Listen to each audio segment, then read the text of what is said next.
بسم الله الرحمن الرحيم. الحمد لله على منتهى جموع نعمه علينا جملة وتفصيلا، والصلاة والسلام على من بلغ رسالات ربه محمد بن عبد الله. صلى الله عليه وسلم وعلى آله الأخيار وأصحابه الأجلاء وأتباعه مصطلحا إلى يوم الجمع.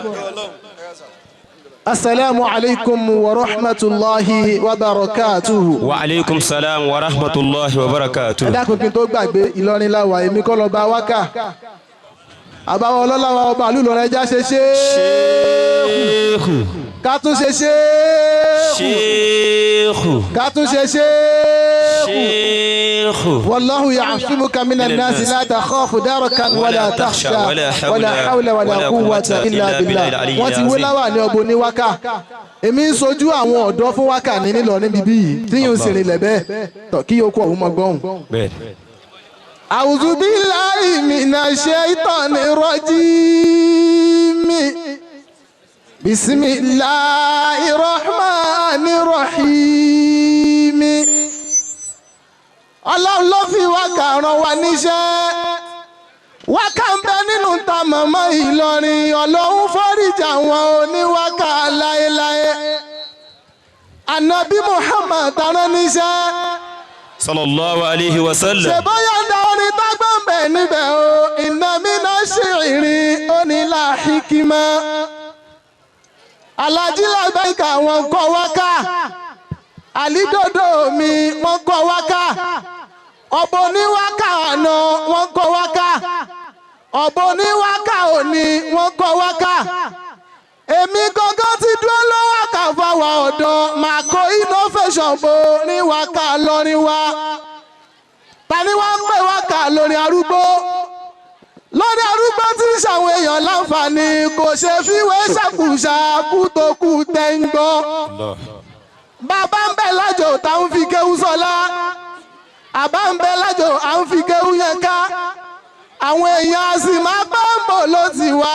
Abálọ àbábọ̀ wa á jẹ Ìlọrin. Agbọ́pẹ́ ti kéwú orí ti kún. Ẹ ti lọ Sáúdí lọ sí àrí. Kéwú sì tún kù fa wáké Ìlọrin. Ìlú mẹ́ta péré ní bẹ̀ láyé.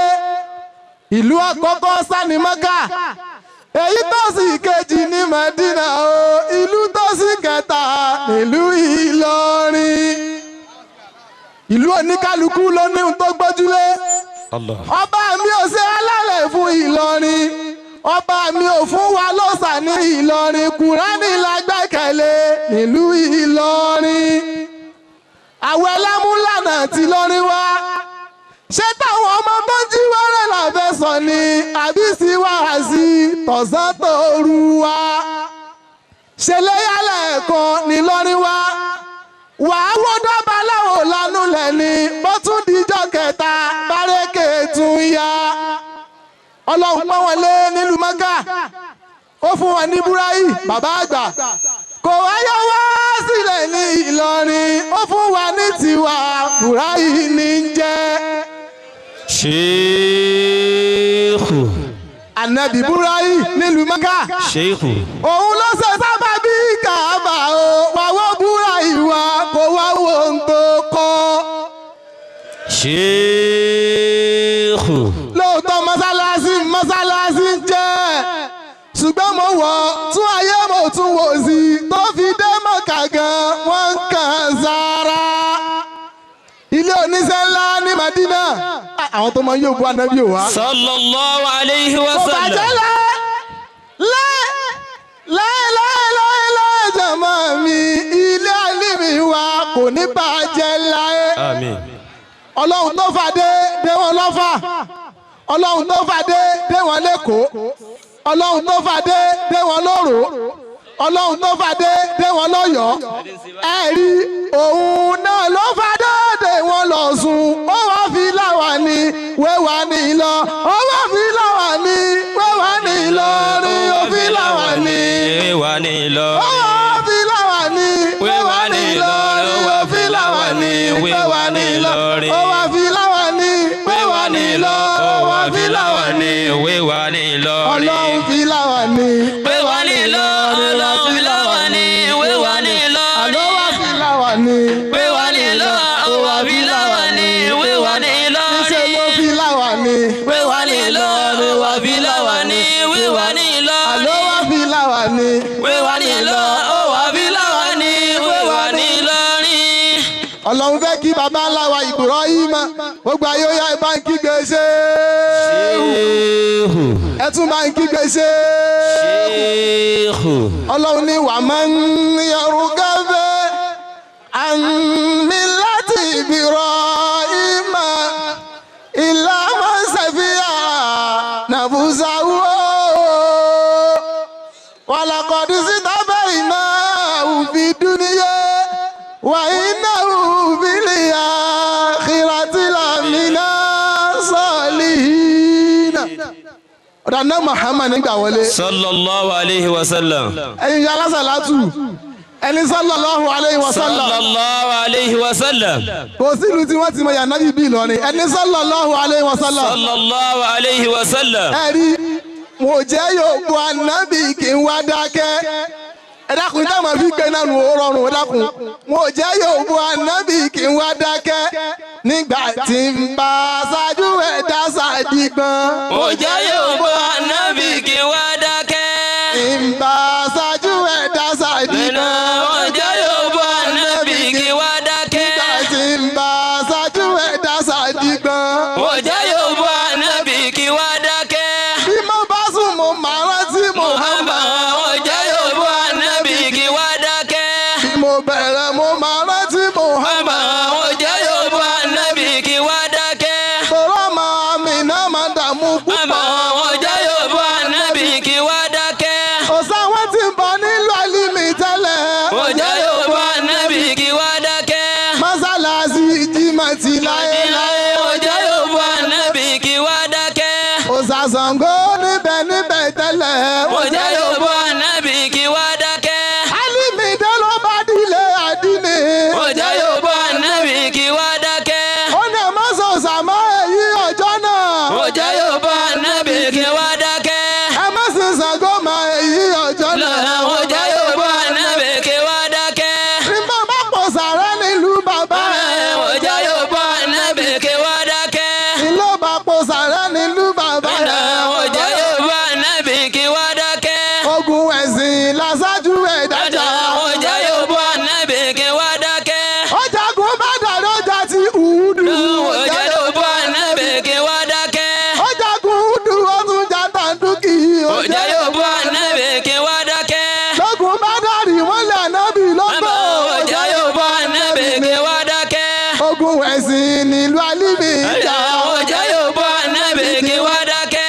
ajagun Ògèlè nílùú Àǹfàrà. Mo jẹ́ yóò bọ́ ànábì kí wá dákẹ́. àpèjúwe lẹ́yìn ní Mẹ́kà lọ́wọ́ àwọn. Mo jẹ́ yóò bọ́ ànábì kí wá dákẹ́. ogun àwọn bàrùbá wọn ló bù wáyà. Mo jẹ́ yóò bọ́ ànábì kí wá dákẹ́. ogun sóbí Mósè gbó wà ń fẹ́. Mo jẹ́ yóò bọ́ ànábì kí wá dákẹ́. ìtàkùdí mọ́mọ́ ló wà ń fẹ́. Mo jẹ́ yóò bọ́ ànábì kí wá dákẹ́. ìtọ́sẹ̀sì lẹ́yìn ní Mẹ́kà lọ́wọ́ àwọn. Mo jẹ́ yóò bọ́ ànábì kí wá dákẹ́. balógun mẹ́rin bẹ fún Muhammadu. Mo jẹ́ yóò bọ́ ànábì kí wá dákẹ́. Bubakari ń bẹ ní Mẹ́kà lọ́wọ́ àwọn. Mo jẹ́ yóò bọ́ ànábì kí wá dákẹ́. Umaru ń bẹ ní Mẹ́kà lọ́wọ́ àwọn. Mo jẹ́ yóò bọ́ ànábì kí wá dákẹ́. Usmanu ń bẹ ní Mẹ́kà lọ́wọ́ àwọn. Mo jẹ́ yóò bọ́ ànábì kí wá dákẹ́. Aliyu ń bẹ ní Mẹ́kà lọ́wọ́ àwọn. Mo jẹ́ yóò bọ́ ànábì kí wá dákẹ́. kábẹ́ni lè ríra lílọ́rùn púpọ̀. Mo jẹ́ yóò bọ́ ànábì kí wá dákẹ́. balógun Ajíkòbí nínú ẹ̀ lọ́wọ́ àwọn. Mo jẹ́ yóò bọ́ ànábì kí wá dákẹ́.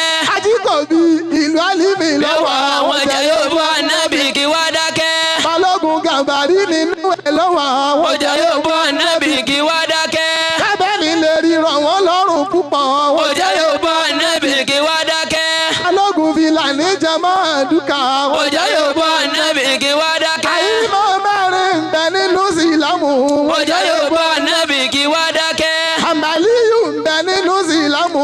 Mo jẹ́ yóò bọ́ ànábì kí wá dákẹ́. Ṣàfíìyù ń bẹ nínú Ìsìlámù. Mo jẹ́ yóò bọ́ ànábì kí wá dákẹ́.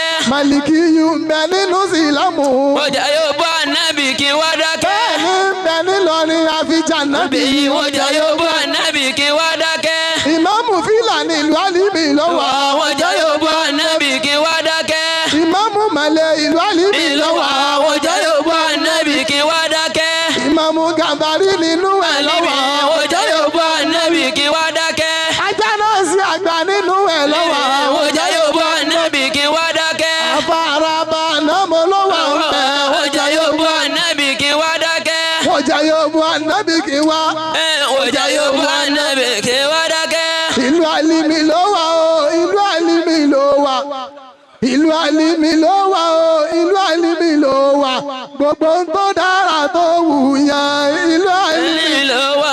Gbogbo ń tó dára tó wù yàn. Ìlú Àlímì ló wà. Gbogbo ń tó dára tó wù yàn. Ìlú Àlímì ló wà. Gbogbo ń tó dára tó wù yàn. Ìlú Àlímì ló wà. Gbogbo ń tó dára tó wù yàn. Ìlú Àlímì ló wà. Gbogbo ń tó dára tó wù yàn. Ìlú Àlímì ló wà. Gbogbo ń tó dára tó wù yàn. Ìlú Àlímì ló wà. Gbogbo ń tó dára tó wù yàn. Ìlú Àlímì ló wà. Gbogbo ń tó dára tó wù yàn. Ìlú Àlímì ló wà. Gbogbo ń tó dára tó wù yàn. Ìlú Àlímì ló wà. Gbogbo ń tó dára tó wù yàn. Ìlú Àlímì ló wà. Gbogbo ń tó dára tó wù yàn. Ìlú Àlímì ló wà. Gbogbo ń tó dára tó wù yàn. Ìlú Àlímì ló wà. Gbogbo ń tó dára tó wù yàn. Ìlú Àlímì ló wà. سبحان ربك رب العزة عما يصفون والسلام على المرسلين والحمد لله رب المجد والبركات. bàbá wa àṣekè wa Ìsá يا نبوه أنبا الذي يجمعنا بابا أتزل المجد والبركات بابا أتزل المجد والبركات. gbogbo Ìlọrin Emirates youth integrity Vanguard èlò lẹ́bi ìsìnkú náà bàbá wa. wàwálé àmínú wàyẹ̀rì tẹ́kì mí ní hóbì. ilé bàbá wọn bá lọ́ní láwọn yìí ẹ̀bọ̀ kíákíá. في شيخ والإخلاص بالنيات. kí n gbọ́ wọn ọ̀rẹ́ mi.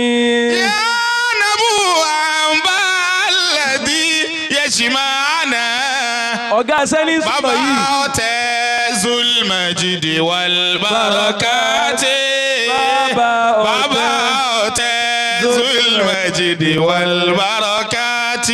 Ìlọrin Emirates integrity youth Vanguard wọ́n gbé pákéjì yìí bọ̀ wá fún mi. وهو الأمين ويرتكي من حبه kí ló fẹ́ gbà ń bí kó o máa ṣe بالشيخ káàlù ẹni tọ́lọ́ ń sànú. والإخلاص بالنيات بالشيخ والإخلاص بالنيات.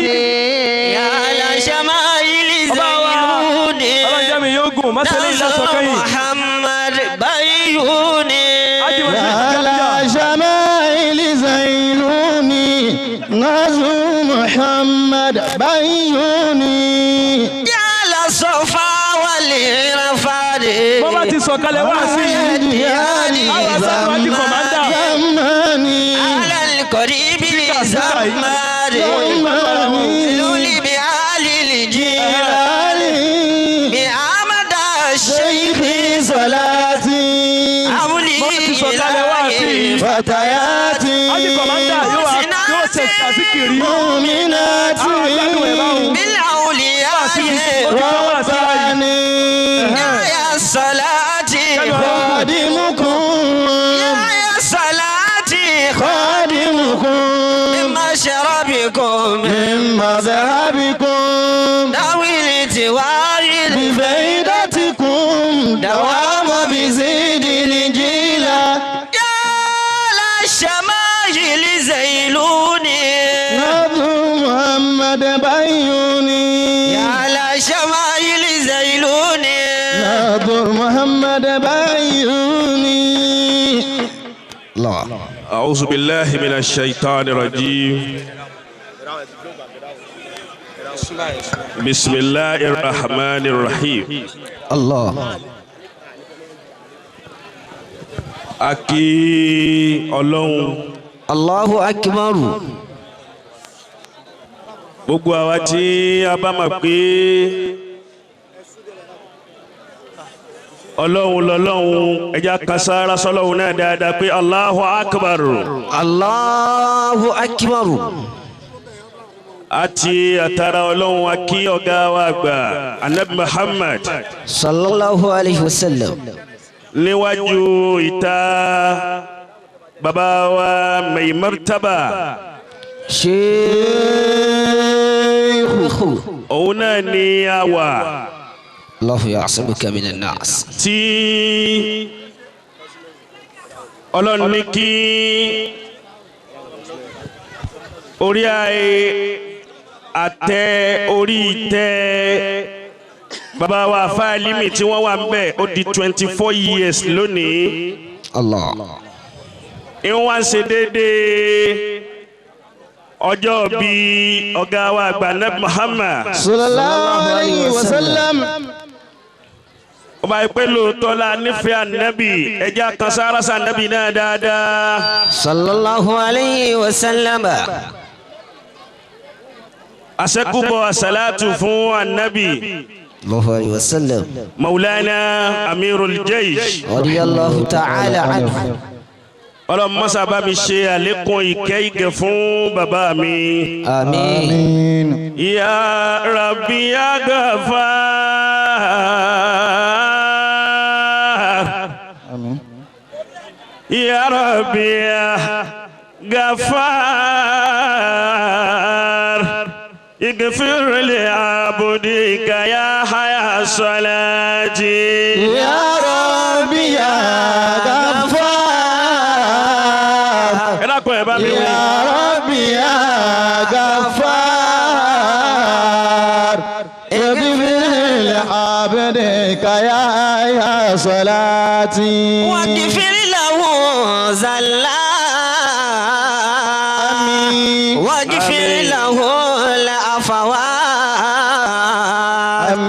وانصر لأهل يحيى صلاتي. بسم الله قل هو الله. بسم الله الرحمن الرحيم. قل هو الله الله أحد الله الصمد لم يلد ولم يولد ولم يكن له كفوا أحد. Mo kí bàbá wa Mai Martaba. سلام عليكم سنة نبوية. Gbogbo ẹni tí òun náà bá fẹ́ kí oríire kó máa hó wìtìwìtì nínú ilé òun kó bá ń pariwo ṣéhù. سلام عليكم سنة نبوية. Bàbá wa Fálímì tòní ọba tí ó ní kí wọ́n tún máa mú ọdún yìí jẹ Ọlọ́run jẹ́ wọ́n sọ ọ̀pọ̀lọpọ̀ ọdún láyé. سلام عليكم سنة نبوية. Mo fi gbogbo àwọn bàbá tí wọ́n ń bẹ níkàlẹ̀ سلام عليكم. tọ́lọ́hún tó fi yín ṣe èèkàn nílùú ìlú wa ìlú Ìlọrin. سلام عليكم سنة نبوية إجابته فرض على كل مسلم. Ẹ jẹ́ kí n wà bí mo ti wà yìí. سلام عليكم. Bí bàbá mi Maulana Amirul Jaysh bí wọ́n máa ń bẹ láyé bí wọ́n ti ṣe níta tí mo wà yìí náà ní ní ṣe yìí. سلام عليكم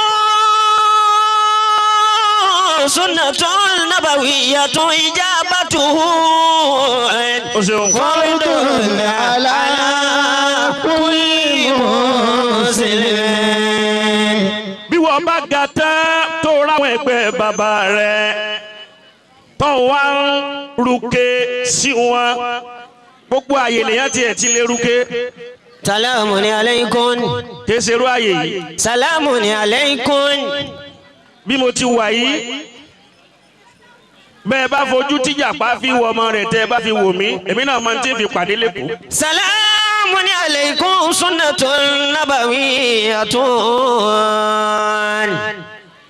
bàbá wa afa wa alimi bàbá wa mai martaba. Salamun alaykum.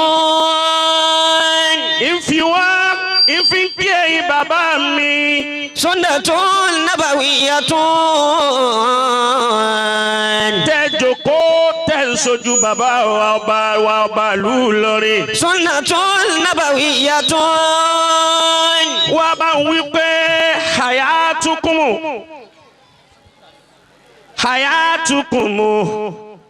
amira biladi ilmi. حياتكم أمير بلاد علمي hayatukumu amira biladi ilmi. حياتكم حياتكم أمير بلاد علمي lana fadilu wa anta lana imamu. لنا فضل وأنت لنا إمام. حياتكم أمير بلاد علمي ẹ fi kéwúlẹ̀ fún ara yín pẹ̀lẹ́pẹ̀lẹ́ ibi farabalẹ̀. Ayyakumullah. bẹ́ẹ̀ bá dún dáadáa lónìí ẹ dún kárí ayé ni. láàyè yìí. Ayatukum amira biladi ilmi. ibi èmi náà ti ṣàgbákò oríire náà ni tí mo tẹ̀lé bàbá mi Maulana Amirul Jaishi. Ayatukum amira biladi ilmi. n tiẹ̀ ń dákọ̀ bàbá mi ọba ìlú Ìlọrin ẹ̀ tí ẹ bá ń pe ṣéwù. Lana fadilu wa anta lana imamun. bàbá wa aláṣẹ ìlú mọ̀. Amira biladi ilmi. gbogbo àṣẹ téèyàn bá lè wulẹ̀ kó sọ pé òun ní bó bá tún déwájú bàbá wa ọba Ìlọrin yóò wó lẹ̀ lẹ́ẹ̀mẹ́ta. Amira biladi ilmi. àwọn náà wọ́n jókòó yìí àwọn náà wọ́n jókòó yìí. Ayatukum amira biladi ilmi lana fadilu ó ṣeun. wa anta lana imamun. pẹ̀lú pé bàbá wa ọba ìlú Ìlọrin wọ́n ń jẹ́ aláṣẹ wa wọ́n ń jẹ́ aláṣẹ mọ̀. Ayatukum amira biladi ilmi lana fadilu ó wá di ọlá fún gbogbo wa náà. lana fadilu. gbogbo ilé kọ̀ọ̀kan ní ń jẹ́ alùbáríkà alẹ́ àfa alimi nílọrin. Lana fadilu wa anta lana imamun. àmọ́ bó ti jẹ́ ọlá tó ẹni tó jẹ́ olórí gbogbo ọlá náà ni bàbá wa mai martaba bàbá wa ọba ìlú Ìlọrin ẹ pé ṣé. Ayatukum amira lana biladi fadilu wa anta lana imamun. lana fadilu wa anta lana imamun. لنا فضل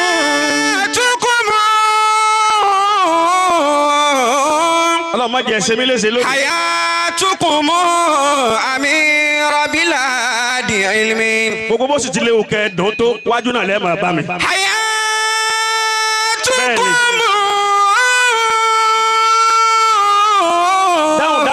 dáhùn. Amira biladi ilmi. Lana fadilu wa anta lana imamun.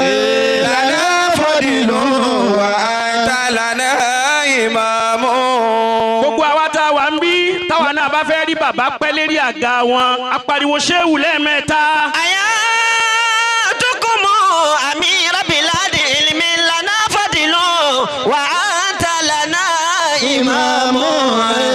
Lana fadilu wa anta lana imamun. mo fi bàbá wa mai martaba Bisaburikum farabalẹ̀ tẹ́wù tí ń bá wí fún ọ ní o wí. حياتكم mo fi kí gbogbo ẹ̀yin mẹ́yìn. أمير بلاد علم ọlọ́run ó jàrí oòrùn yín ṣàṣọpẹ́. حياتكم أمير بلاد علم mo wá kí bàbá mi lágòdì. أمير بلاد علم يا يحيى خذ الكتاب بقوة وآتيناه الحكم صبيا. mo fẹ́ yín wọn náà kí ọba tó ní ẹ wà lérí ìtẹ́ náà bálejò dìde àìká ní. يا يحيى ẹ dà á síá ẹgbẹ́ ní dákàdákà olójú àlejò tẹ́yìn òun náà kí òkú yín òun máa gbọ́n. يا يحيى خذ الكتاب بقوة وآتيناه الحكم صبيا. a tẹ̀lé yín pẹ́ bẹ́yàn bá rí yín tó lóun ò rí bàbá wa lágòdì ẹyọ atare kan tó ní kí wọ́n gbé òun sẹ́nu ọlọ́ni yọ parẹ́ mọ́ lọ́la ni. وآتيناه الحكم صبيا. kí òkú yín òun máa gbọ́n òun. حياتكم أمير بلاد علم. mo darí kíkì mi sọ́dọ̀ ẹ̀yin sàmàmí ẹ̀yin mùsákàrí Ìlọrin ẹ̀rí bẹ́ẹ̀ ti ń náwó bí iyẹ̀pẹ̀. أمير بلاد علم. ta ló mú kọ́bọ̀ bí ìyá ṣe pé ojú tó lana fadilun ẹ má dààmú mi púpọ̀ fa. lana fadilun wa anta lana imamu. ẹ bá ń wí. lana fadilun wa anta lana إمام. ẹ ní dolosi. àmín. àtẹ̀yin bàbá wa tẹ̀ náwó àtẹ̀yin ìyá wa tẹ̀ náwó. lana fadilun ẹ máa tuntun sí gbogbo gbà. lana fadilun mo kí ọmọ ẹ̀yà mi Amirul Muhajirina. lana fadilun mo kí gbogbo ẹ̀yin olólùfẹ́. kò sí nǹkan kan tá a fẹ́ wí kò sí tẹ́ ẹ gbọ́ rí ìfẹ́ ló jẹ́ kẹ́ ẹ pè mí bẹ́ẹ̀ ti pè mí yìí o. lana fadilun wa anta lana imamu. lana fadilun wa anta lana imamu. mo kí a Sheikh Abdulrahman Al-Godofuwi kaagan sarakala kúnmiya yé kundiya bisaaro tole kì í de ta. lana fadilun bí wọ́n bá ra àwọn aṣáájú rẹ̀ wọ́n máa yẹ̀yẹ́ wọn wọn náà ní daṣáájú láyé ni. lana fadilun wa anta lana imamu. orí ẹ dàrú orí èwo lọ́lọ́run ṣe fún ọ tó dá àwọn aṣáájú rẹ̀ màmá. lana fadilun alikali orí èwo lọ́lọ́run ṣe fún ọ tó ń tẹ àwọn aṣáájú bàṣubàṣu. lana fadilun wa anta lana imamu. bọ́ obi tí mo jókòó sí bàbá mi Al-Godofuwi wọ́n tún wá kí mi síbẹ̀ níbi táṣáájú mi ò tí ò fẹ́ rọ́mọ lẹ́yìn rẹ̀ mọ́ gbogbo aṣáájú tí ò bá sì fẹ́ rọ́mọ lẹ́yìn rẹ̀ Ọlọ́run ò ní sóore fọ́mọ tiẹ̀ náà ni. lana fadilun wa anta lana imamu. lana fadilun wa anta lana imamu. mo darí kíkí mi sọ́dọ̀ ẹ̀yin sàmárì kọ̀mándà mbẹ́mbẹ́ alikali afáàjẹ́ tó ma bí ẹ̀rí bí wọ́n ti ń ṣètò náà láti ẹ̀ka tí ń dùn. لنا فضل لنا إمام. Ọlọ́run ó jarí pé bàbá. لنا فضل وأنت لنا إمام. kò sí wàásù púpọ̀ alikali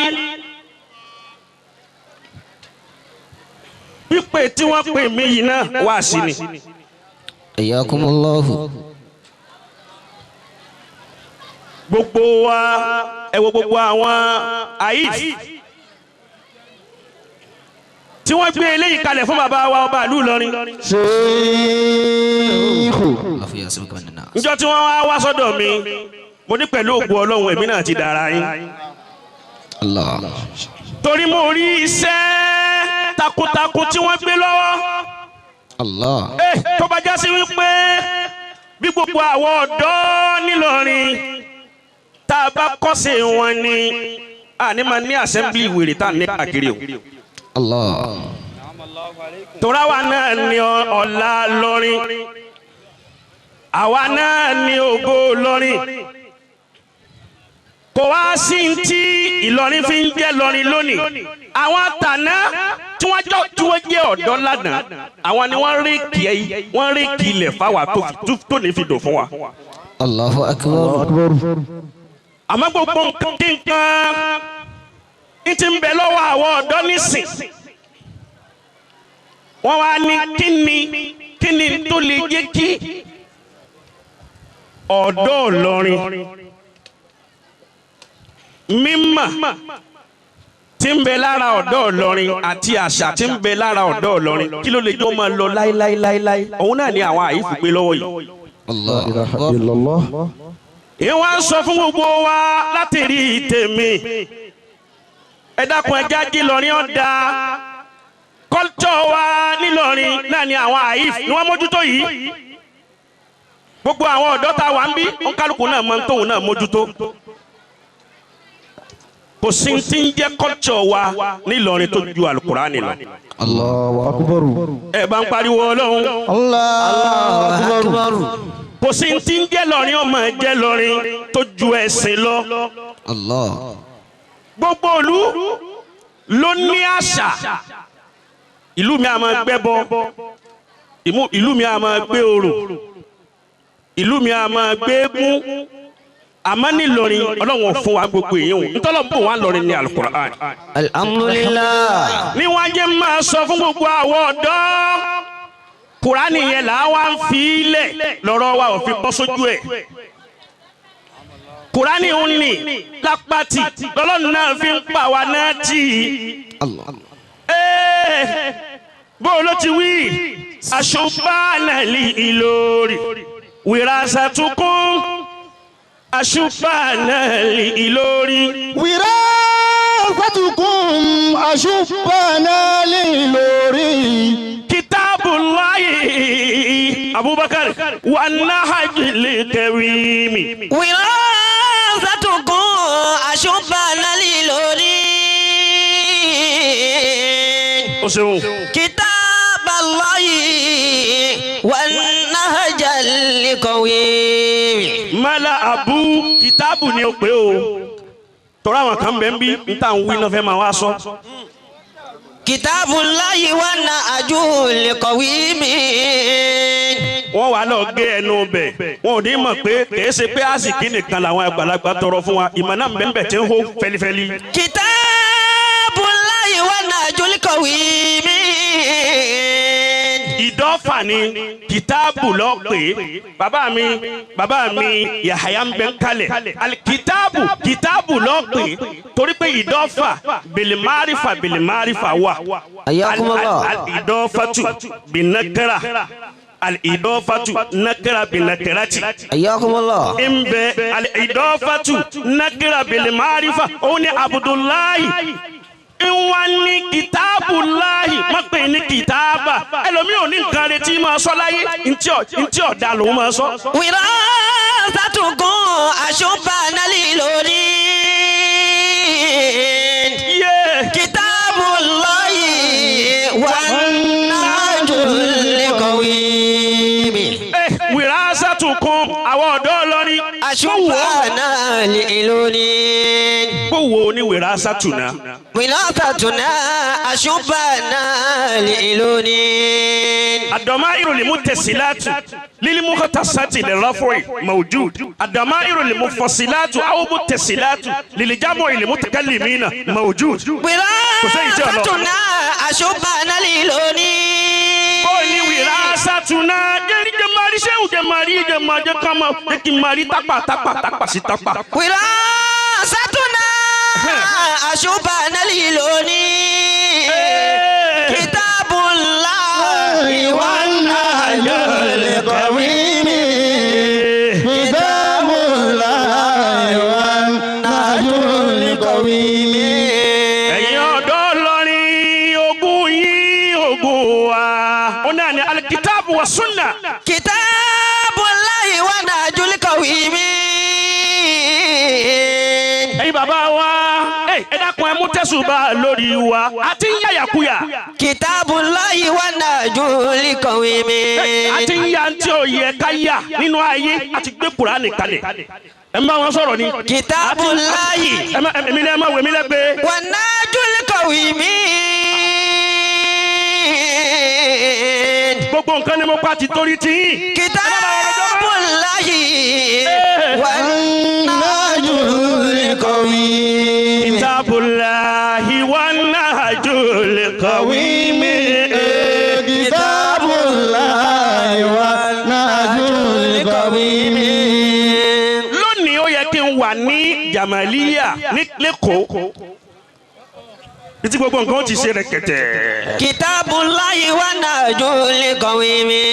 mo wá sọ fún Sheikh Abdullahi Akínbọ̀dé mo ní bàbá mi mẹ̀ ìmọ̀ tábà wọ́n pè mí lọ́rin. Kitabullahi wa najul qawimi. tọ́lá àlùbáríkà nu lẹ́yìn náà là ń gbé káàkiri. Kitabullahi wa najul qawimi. mo ní bàbá mi mẹ̀ ìmọ̀ tábà pè mí ní lọ́rin àti kí n òru mú ìrìn lánàá òru. Wa najul qawimi. àṣírí táwọn bàbá la wá fi rìn mo wá pè ìyá wa kan mo ní tọ́ mo fẹ́ rìn lóru ṣé kí n máa rìn wọ́n ní àá mo kọ tí mọ́tò ń jẹ́ ni. ó mọ́ ni.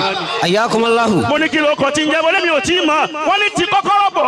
Ayakumullahu. bẹ́ẹ̀ bá ti kọ́kọ́rọ́ bọ̀ nu mọ́tò olóko tí wí sórí bó ti mọ̀ o ti bá sítáàtì mọ́tò tí ó ṣe tuntun ó kọ́ lọ́hùn ní wí. Ayakumullahu. tó tì í bọ̀ Kitabu yóò ní ayinú. Ayakumullahu. Bàbá ẹ má bínú. Ayin kitab. àṣírí yìí ni mo fẹ́ gbé jáde o. Wa najul qawimi. Kitabullahi wa najul qawimi. ẹ̀rí inú ẹlòmíì ń dùn tinútinú nínú rẹ̀ fi ń dùn. eré ibú sì ti bẹ́ lómi. Kitabullahi wa najul qawimi. bí ọ̀tẹ̀ ọmọ ọjọ́ wo ni àwa ni. Kitabullahi wa najul qawimi. àwa náà ti lé lógójì ọdún. Wa najul qawimi. a ti lé lógójì ọdún. ìta tí wọ́n ti yan gbogbo nǹkan ní stamp mọ́ wa yìí. tí n fi ń sọ̀rọ̀ bí n ti ń sọ̀rọ̀ yìí gbogbo nǹkan ti ń wọlé sí mi la. Kitabullahi wa najul qawimi. Kitabullahi wa najul qawimi. Kitabullahi wa najul qawimi. ọ̀dọ́ Ìlọrin ọ̀dọ́ Ìlọrin. ó ní alikitaabu wa sunna òun ló gún wa kitaabu wa sunna ló gún wa la nabi Muhammad na fi sọ.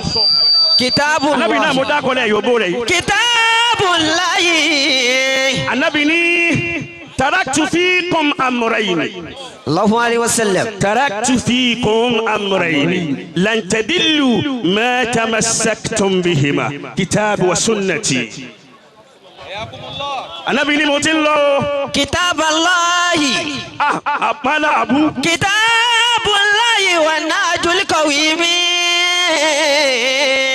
anabi ni mo ti ń lọ ọ̀rọ̀ mi kì í mo fẹ́ fi kalẹ̀ fún yín alikitaabu wa sunna òun ni kẹ́ ẹ mójútó. Kitabullahi. òun náà la mójútó ní Ìlọrin. àyèmáyé ìlú tó jẹ́ ilẹ̀ Yorùbá yìí tó ṣáájú Ìlọrin ní bíbí kí ló jẹ́ kí Ìlọrin ọkọ̀ já wọn. Kitabullahi wa najul qawimi. Kitabullahi wa najul qawimi. kí ló dé tí Ìlọrin fi kọjá gbogbo ìlú. Kitabullahi. alukurani ni. Kitabullahi. alukurani wọn làwọn àyífò mójútó yìí. Wa najul qawimi. ìwọ ọ̀dọ́ tó ń gbọ́ mi ṣé wọ́n mójútó alukurani ma. Kitabullahi wa najul qawimi. sẹ́bí kìíní kan tí wọ́n máa kánná sí báyìí ló mú kí. Kitabullahi wa najul qawimi. o sì fẹ́ dògo ọ̀la o fẹ́ dògo Ìlọrin. Kitabullahi wa najul qawimi. gbogbo wa náà la mọ̀ ru ẹgbẹ́ tá a wà láyé. ẹ dákun torí Ọlọ́run bọ̀ bá fẹ́ lẹ́yìn tó fẹ́ di ògùn àwọn kan lọ́la àfi ká mú mi ní déédéé kún wa. Kitabullahi wan najul qawim. Kitabullahi wan najul qawim. Kitabullahi wan najul qawim.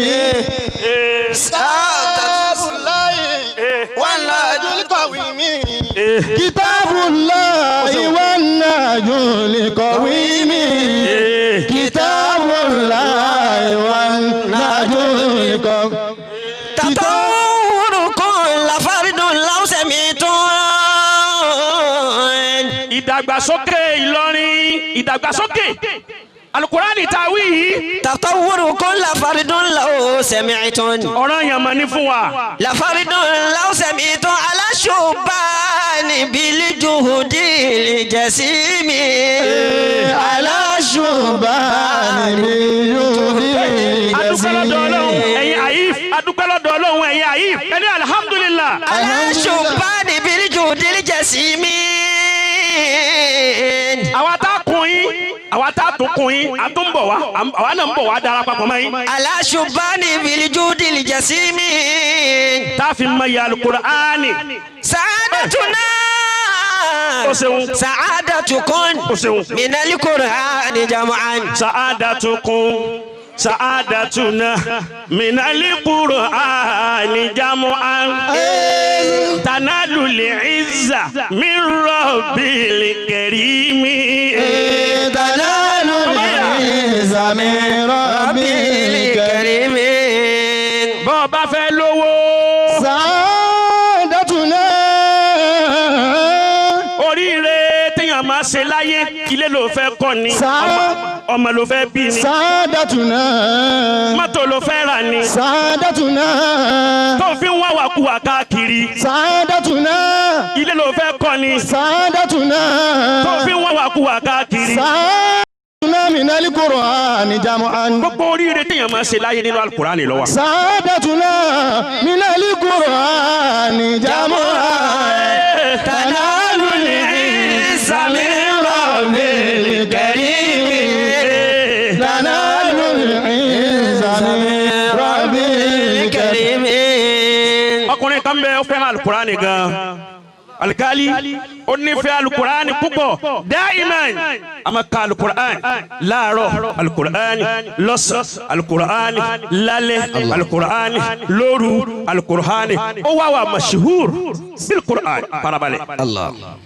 Gbogbo olúwa mọ̀ pé ọ̀dọ́ sì ni ìpè ẹni yìí Al-Qur'ani ni dusturu rẹ̀. Allah. Ó wá dijọ́ tó fẹ́ kú ọ̀dọ́ tá a wí ń ka Al-Qur'ani lọ́wọ́ Al-Qur'ani tí wọ́n ń kà lọ́rọ́ wá jẹ́ Suratu Yasin. Allah. Ó wá débi inni idha lafi dalalin mubin. Inni idha lafi dalalin mubin.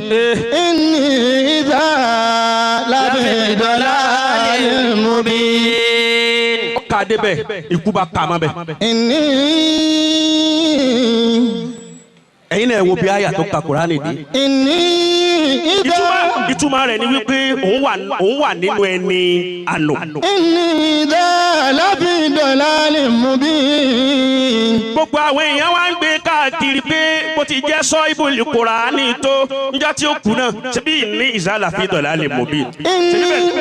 Ṣebí bẹ́ẹ̀ náà lọ́kàdé tó fi kú. Inni idha lafi dalalin mubin. Kánú àwọn wàlí yìí Ọlọ́run. Ìkánú àwọn wàlí yìí Ọlọ́run àbá ti ń ta agbádá káàkiri yìí lọ́gbọ́n àbíkan jòkólẹ̀ sí. Inni idha lafi dalalin mubin. Gbogbo ayé ni ó máa wọlé yẹn bá jẹ́ ká máa rò pé ẹranko ni wọ́n lọ rí. Inni idha lafi dalalin mubin. Ẹ bá yòbó Ànábì Muhammad. Inni idha lafi dalalin mubin. Ẹ yòbó Ànábì kó dùn mọ́ mi ń lọ rí. Sallallahu alayhi wa sallam. Ẹ yòbó Ànábì kó dùn mọ́ mi níjọ́ ọba. Sallallahu alayhi wa sallam. Ó débi inni ìyá ẹ bẹ́ẹ̀ ni pé èyí mo kọjú sí. Inni Idha lafi dalalin mubin. mubin. Ìbẹ̀ mbẹ̀ ti ń dún sí i. Mo mísì bàbá. láfi dọ̀lálì mubin. Tàwọn ta ní kíyàn yìí. ìdá láfi dọ̀lálì mubin. ìdá láfi dọ̀lálì mubin. Ẹ bá Yorùbá ná Muhammad kí n rí. Àwọn èèyàn wá ń gbé káàkiri wọ́n ń gbé káàkiri àwọn sọ̀lọ́ máa dìde olórí ibú wọn náà pọ̀ lẹ́yìn. Ọ̀dùnnú sí ń tọ́ da ó lè rí tí ó da. Àwọn ọ̀dọ́ kan ń bẹ gíga tó da wọ́n fẹ́ kọ́ wálẹ̀. Ọlọ́run ò lè tanná dáadáa ní olè tiẹ̀ náà. ìdá láfi dọ̀lálì mubin. Mélòó la kò ń lọ ní tá a tún máa sọ̀tẹ̀ ara wa. ìdá láfi dọ̀lálì mubin. Irọ́ sì ni gbogbo ẹ̀ àwọn ò lè kú nísì. Àwọn tó bí wa ti ṣe wọ́n ti fẹ̀mí wọn ṣe sacrifice tiwa. Bàbá rẹ̀ ni tí ń yọ wá lẹ́nu púpọ̀ á pè wọ́n á sọ fún wọn eléyìí ń yọ wá lẹ́nu. Ẹ fà á lẹ́sẹ̀ kọ́ máa wá bá yín potí. ìdá láfi dọ̀lálì mubin. ìdá láfi dọ̀lálì mubin. Bí ẹ bá ṣe pẹ́ lómi ìbáyọ lórí ibú bí ti ń ṣe ti ń dà yìí tínú rẹ̀ tó wá ń bàjẹ́ ẹ bá pé ìbá pé ẹni rẹ̀ ò bí ọ. A jẹ́ kí n tó dà mọ́ òun nìní. Ẹ bá mi nígbà náà ilé ẹ̀mí ìwé gùn lè sàláàtì. Àwọn tí yín tẹ̀mí tí wọ́n gùn kí náà rí ṣe láyé. ìdá láfi dọ̀lálì mubin. ìdá láfi dọ̀lálì mubin. Ìkànnù àwọn wàlíyí Ọlọ́run ìkànnù àwọn wàlíyí Ọlọ́run inú rẹ̀ wá bàjẹ́ pé sọ ibùl Qur'an. ìdá Ó wá kú pẹ̀lú pé ní ìdá. láfi dọ̀lálì mubin. Gẹ́gẹ́ bẹ́ẹ̀ lómi ò ti máa sọ ọjọ́ tí bàbá wa Àbínú Jésù kú oríṣiríṣi wá lọ táwọn ọ̀rọ̀ yàrá àwọn yàrá. láfi dọ̀lálì mubin. Ẹlòmí ò bẹ̀rù ọjọ́ tó wọ́n wọnú kòtò. Ẹlòmí ò bẹ̀rù ọjọ́ tó wọ́n dún wájú Ọlọ́run. Ó tiẹ̀ mọ́ wa láńlọrin àti ń táàrí làmọ́ tú èrè tẹnu rẹ̀ kí. ìdá Ó sì láǹfààní ọ̀kadìsí ànábì ni man kana yu'minu billahi fal yawmil akhir falikiri. فليكن الخير أو Àwọn lè yẹ sùn. ليصمت. Ìbá ànábì ló wí bẹ́ẹ̀ bó ké. إذا láfi dọ̀lálì mubin. ìdá láfi dọ̀lálì mubin. Abiyamọ tó fẹ́ ṣe ríire láyé lónìí 11 bàbá wa ó yóò bá ànábì kó ju tẹ́ntì mẹ́lẹ́gbẹ̀ẹ́ rẹ̀ lọ. ìdá láfi dọ̀lálì mubin. ìdá láfi dọ̀lálì mubin. Ọkùnrin yìí má pa action mọ́ mi la. Yé jí ilé kan náà mọ́. Bí ọba dákú má ń pọ̀ ní owó gidigidi tó kò mí.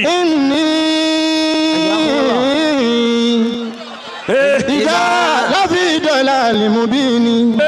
ìdá láfi dọ̀lálì mubin. Wọ́n wá sin ọkùnrin yìí tán wọ́n sin ngbà wọ́n sin. Àwọn èèyàn wá lọlé ngbà àwọn èèyàn lọlé àfa yìí wòlíì Ọlọ́run inú rẹ̀ wá bàjẹ́ pé ọkùnrin yìí tó jẹ́ ọ̀dọ́ dáadáa ti ń ka Al-Qur'ani. Allah. Ibi tó ka Qur'ani dé yọ̀ dáa gbogbo ara mọ̀ pé man shabba ala shay'in shaba alayhi wa man shabba ala shay'in mata alayhi wa man mata ala shay'in بعث عليه. pé gbogbo ń tọ́ ń bá ń ṣe ló kúlé lórí o. Òfófó eré ibú tó ń ṣe kí lérí òfófó òun náà ló kúlé lórí. ọ̀tẹ̀ tó ń ṣe kí lérí ọ̀tẹ̀ náà ló kú lé lórí àwọn ẹni ẹlẹ́ni àwọn gíga tó ń bàjẹ́ láyé lérí ibẹ̀ náà ló kú lé lérí man shabba ala shay'in shaba alẹ́ bàbá mi bàbá mi Yahya Murtada wọ́n wá mírí báyìí pé ó ṣe wọ́n mọ̀ yìí ṣe wọ́n mọ̀ yìí. inni idha lafi dalalin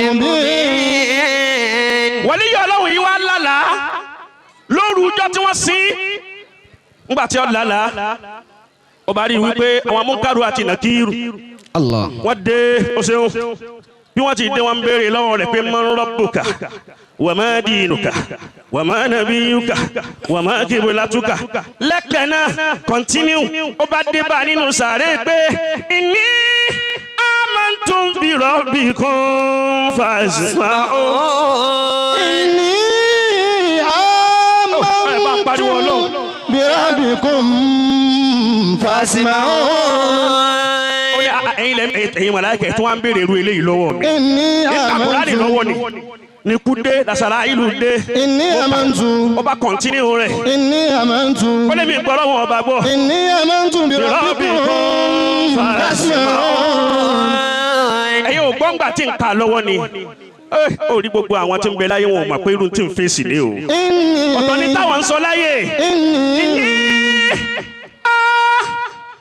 tó bí rọ́bì kò ń fẹsẹ̀ wọn o. ń bá àmàláìkà gbọ́ tó fún wọn lésì tó fún àmàláìkà lésì àmàláìkà bá sọ fún un pé kí ládìkú lílì jannata kọ́lá yà lẹ́yìn takọ́ mi yà láwọn ìmọ̀ta fara lè rọ́bì wọ́yà lè mìíràn lè mọ̀ subhana rabbika.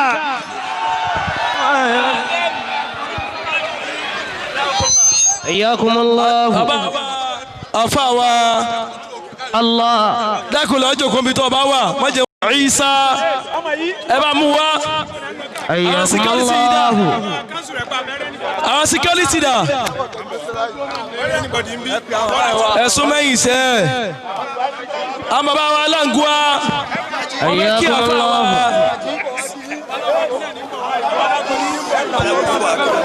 Allah, Iyyakum Allah. Babalagodi ní bọ̀ yìí bó ti dẹ́nu bàbá ọ̀fẹ́ jáde ní àìkú pọ̀ yẹnyẹn. Àwọ̀dù Sheikh Abubakar Isa bàbá ọ̀tẹ́ Sheikh Abdul Hakim Babalagodi. Àwọ̀dù Sheikh Isa Abubakar bàbá ọ̀tẹ́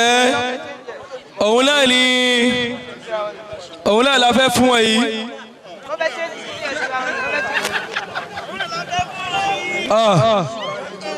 Àwọn ló kọjú sí kèésì. Allah. Hello. Àdúrà yìí ká ṣe ní ṣókí ká lè ṣe tó kàn. Allah.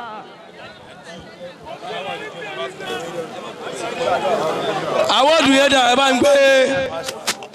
Àfà ẹjọ́. Allah. Ẹjọ́. Àlì lórí. Lákùn máa ń gbé àwọ̀dù náà.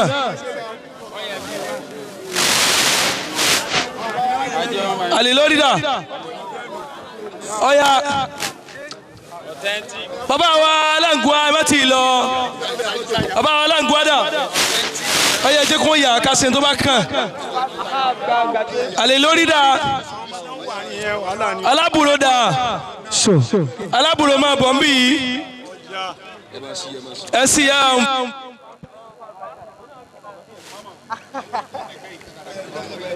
Ẹ ọ̀nvẹ́lì àwọ̀dù náà.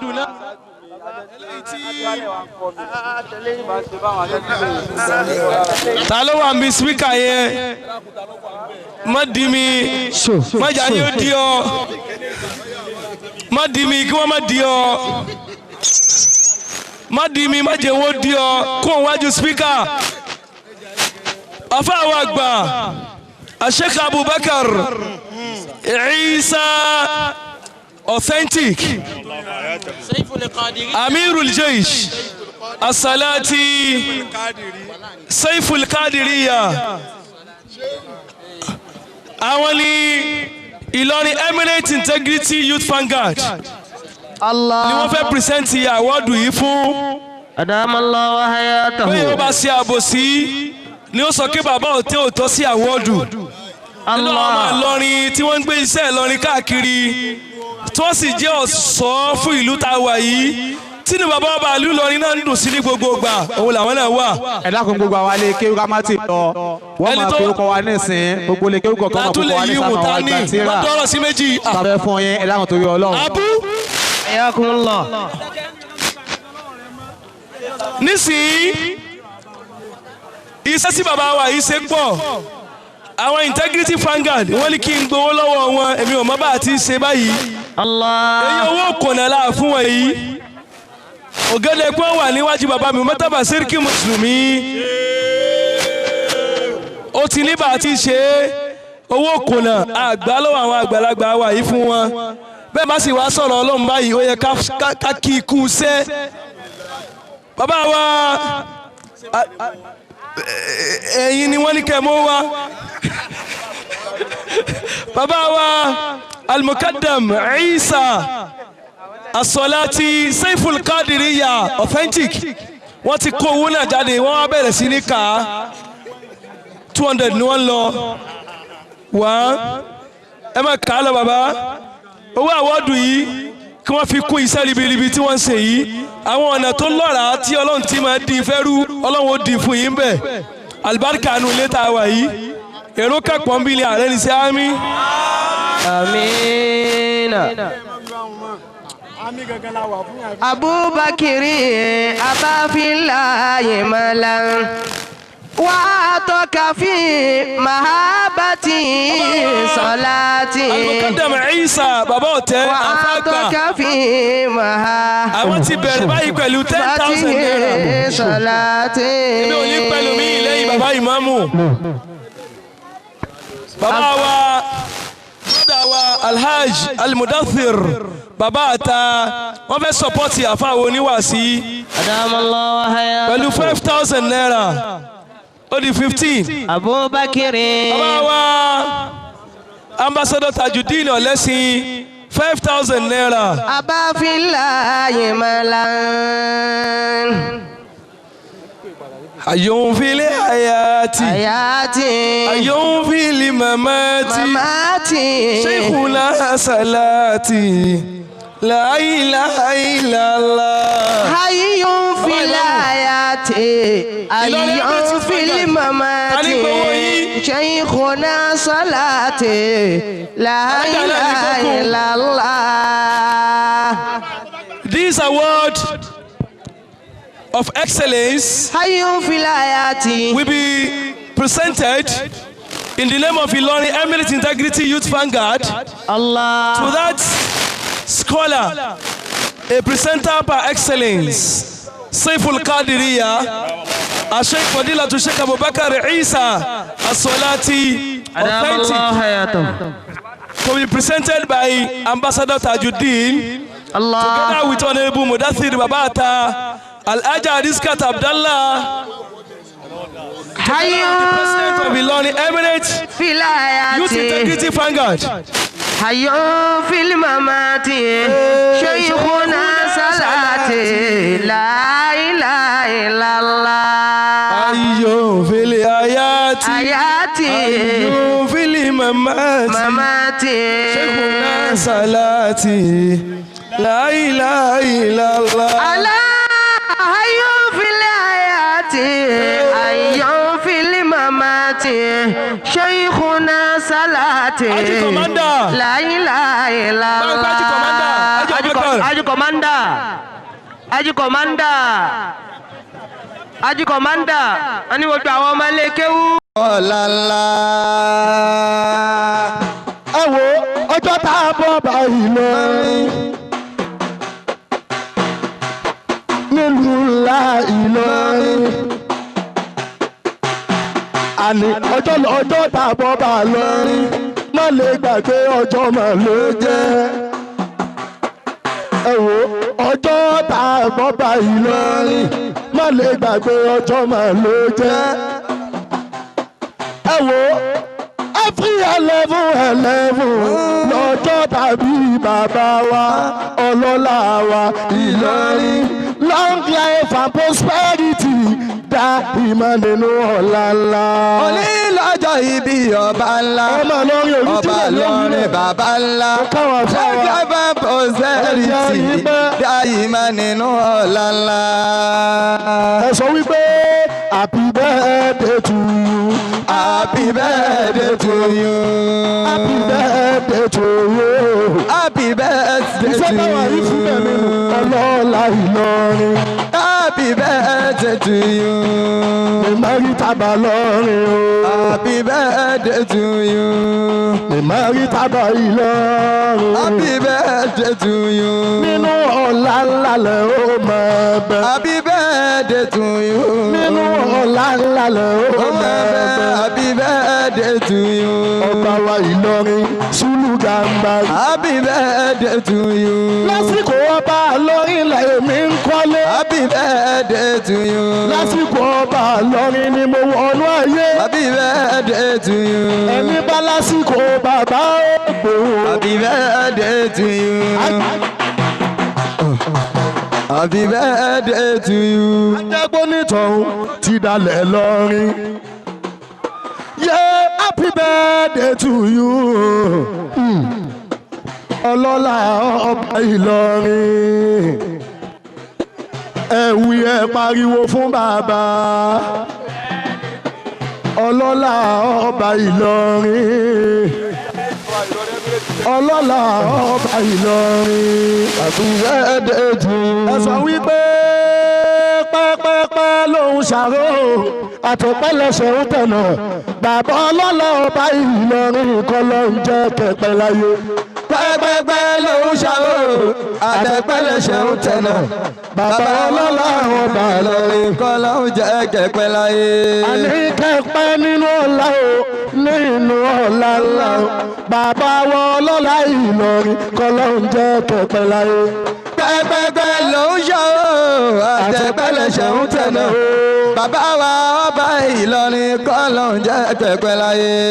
lásìkò tí yín adúpẹ́ o ọlọ́lá ọba Ìlọrin ìlú òní bàjẹ́ lórí yìí o bàbá wa Ìlọrin. pẹ́pẹ́pẹ́ ló ń ṣàwó àtẹ̀pẹ́lẹsẹ̀ ń tẹ̀nà bàbá wa ọba Ìlọrin kọ́ ló ń jẹ́ kẹ̀pẹ́ láyé. bàbá o ẹni ní ẹ kú ló máa kú ọlọ́lá Ìlọrin ẹ ò sẹ́wọ́ kú o ní mẹ́tàbà ọlọ́lá Ìlọrin tiwa. pẹ́pẹ́pẹ́ ló ń ṣàwó àtẹ̀pẹ́lẹsẹ̀ ń tẹ̀nà bàbá wa ọba Ìlọrin kọ́ ló ń jẹ́ kẹ̀pẹ́ láyé. àìfù ló kó wa jọ gbogbo wa wọ́n ní sọ fún wa wípé ọ̀tẹ̀ ò dáa ká jìnnà sí ẹni bá dalẹ̀ ó máa balẹ̀ lọ mo jíṣẹ́. àìfù ló kó àjọ gbogbo wọ́n ní sọ fún wa wípé ọ̀tẹ̀ ò dáa ká jìnnà sí ẹni bá dalẹ̀ ó máa balẹ̀ lọ mo jíṣẹ́. àìfù ló kó wa jọ gbogbo wa àìfù ló kó wa integrity gbogbo wa wọ́n ní sọ fún wa wípé ọ̀tẹ̀ ò dáa ká jìnnà sí ẹni dalẹ̀ ó máa balẹ̀ lọ mo jíṣẹ́. àìfù ló kó àjọ gbogbo wa wọ́n ní sọ fún wa wípé ọ̀tẹ̀ ò dáa ká jìnnà sí ẹni bá dalẹ̀ ó máa balẹ̀ lọ mo jíṣẹ́. Sẹ́ríkì Sálámà ló sanwó mi mo dúpẹ́. Aisha tù ó ṣe mo dúpẹ́. Sẹ́ríkì Sálámà ló sanwó mi ó ṣe àìfù ló kó àjọ gbogbo wa. wọ́n ní sọ fún wa wípé ọ̀tẹ̀ ò dáa ká jìnnà sí ẹni bá dalẹ̀ ó máa balẹ̀ lọ mo jíṣẹ́. Sọ wípé kò sí irú Ìlọrin ní gbogbo àgbáyé. Kò sí irú Ìlọrin ní gbogbo àgbáyé. Ẹni bá nírú ẹ̀ ó wà kó wá jáde kó wí. Kò sí irú Ìlọrin ní gbogbo àgbáyé kò sí irú Ìlọrin ní gbogbo àgbáyé. ẹni bá rí irú Ìlọrin kó já wá sọ fáyé. Kò sí irú Ìlọrin ní gbogbo àgbáyé. Kò sí irú Ìlọrin Ìlọrin o ní gbogbo àgbáyé. ẹni bá rí irú Ìlọrin kó wá wí kò sí irú Ìlọrin o ní gbogbo àgbáyé kò sí irú Ìlọrin o ní gbogbo àgbáyé ẹni bá rí irú Ìlọrin o kó jáde wá bí ayé. ó jẹ́ mímọ̀ náà ni o ọ̀gá ní Ìlọrin bí mímọ̀ ni wọ́n ń sọ o ọ̀gá ní Ìlọrin àṣà tó ń lọ nígboro jí máa sọ̀nà wí àṣà tó ń lọ nígboro jí máa sọ̀nà wí lọ́jọ́ tí wọ́n ń sùn fọ́nfọ́n Ìlọrin ti jí pẹ́ lọ́jọ́ tá ń sùn fọ́nfọ́n o n'Ìlọrin ti jí pẹ́ ìmọ̀ ló sọ lọ́rin dọ̀gá ní gbogbo àgbáyé kò sí irú Ìlọrin o ní gbogbo àgbáyé kò sí irú Ìlọrin ní gbogbo àgbáyé ẹni bá rí irú Ìlọrin kó wá ẹni bá rí Ìlọrin o kó wá wí fáyé bó bá já sí rí náà ń sọ ọ̀gá ní Ìlọrin wọn ò láṣìírí tó wà o bó bá jẹ́ tìyẹn ni àṣà tó lọ nígboro jí mẹ́sàn-án ń wí lọ́jọ́ tá ti sọ̀ ti pẹ́ Ìlọrin ti jí pẹ́ lọ́jọ́ tá ń sọ parun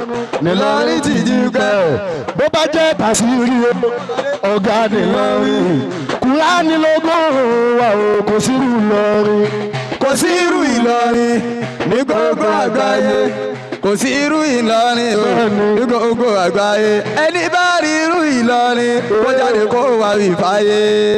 ọ̀gá ní Ìlọrin ní gbogbo àgbáyé mo rìn káàkiri ayé mi ò rí irú Ìlọrin mo lè kó bóyá máa rí o mi ò rí irú Ìlọrin mo lọ fà bóyá máa rí mi ò rí irú Ìlọrin mo lọ Kaduna dẹ́ka fàǹṣà mi ò rí irú Ìlọrin òkú máa ń kọ́ mi ò rí irú Ìlọrin àwọn Ìbàdàn tá ń pa ìwò mi ò rí irú Ìlọrin kódà mo lọ Saudi mi ò rí irú Ìlọrin kò sí ìlú tó tó lọ́rin o ní gbogbo àgbáyé ẹni bá rí irú Ìlọrin kó wá wí fáyé. kò sí irú Ìlọrin ní gbogbo àgbáyé kò sí irú Ìlọrin o ní gbogbo àgbáyé ẹni bá rí irú Ìlọrin o kó jáde kó wá wí fáyé. bó jẹ́ tì mí mọ̀ ọ̀gá mi lọ́rin bó bá jẹ́ tì mí mọ̀ ọ̀gá mi lọ́rin bó bá jẹ́ àwọn ọ̀mọ̀wé ńlá ọ̀gá mi lọ́rin bó bá jẹ́ tásìírì o ọ̀gá mi lọ́rin bó jẹ́ ká ṣe wáàsí ọ̀gá mi lọ́rin bó bá jẹ́ ká kọrin ọ̀gá mi lọ́rin bẹ́ẹ̀ bá ń wá wọn oníwàákà ọ̀gá mi lọ́rin bẹ́ẹ̀ ń wá wọn oníjàlábì kò sí irú Ìlọrin àṣà tó lọ nígboro jí máa ṣọ̀nà wí àṣà tó lọ nígboro jí máa ṣọ̀nà wí lọ́jọ́ tó ti sọ ti pẹ́ n'Ìlọrin ti jí pẹ́ lọ́jọ́ tó ń sọ tààrùn n'Ìlọrin ti jí pẹ́ Kùránì lógún wa o èèyàn ní Ìlọrin ló jẹ́ gbogbo àgbáyé ní gbogbo àgbáyé kò sí irú Ìlọrin ní gbogbo àgbáyé kò sí irú Ìlọrin ní gbogbo àgbáyé ẹni bá rí irú Ìlọrin kó jáde kó wá wí fáyé. Barahama lọ́ba tiwa. La ilaha illallah Barahama lọ́ba tiwa. La ilaha illallah Barahama lọ́ba. La ilaha illallah Barahama lọ́ba tiwa. La ilaha illallah Barahama lọ́ba tiwa. La ilaha illallah Barahama lọ́ba tiwa. àwa ò lọ́ba méjì lọ́rin Sùlùkàǹbàrí lọ́ba wa. La ilaha illallah Barahama lọ́ba tiwa. àwọn lọ́ba méjì nílọrin Sùlùkàǹbàrí lọ́ba tiwa. La ilaha illallah Barahama lọ́ba tiwa. La ilaha illallah Barahama lọ́ba tiwa. La ilaha illallah Barahama lọ́ba tiwa. Rasulallah. Annabi Rasulallah. Annabi Rasulallah. Annabi Rasulallah. Annabi Annabi Rasulallah. Annabi Annabi Rasulallah. Annabi Muhammad. Annabi Khatimul Anbiya. Rasulallah. Maqam Fuadi. Ruba Layla wa Tandari. Dadu Imam. Ashbij Mufakhar. Adabi ya Hadi. Ashkid bi dhikri. Wa yadaka ribuka. Bil muhabbi mutayyib. Muhammad عاقب ومنصرا نصير نصير تجمع أيون رسول الله رسول الله رسول الله النبي رسول الله النبي رسول الله النبي محمد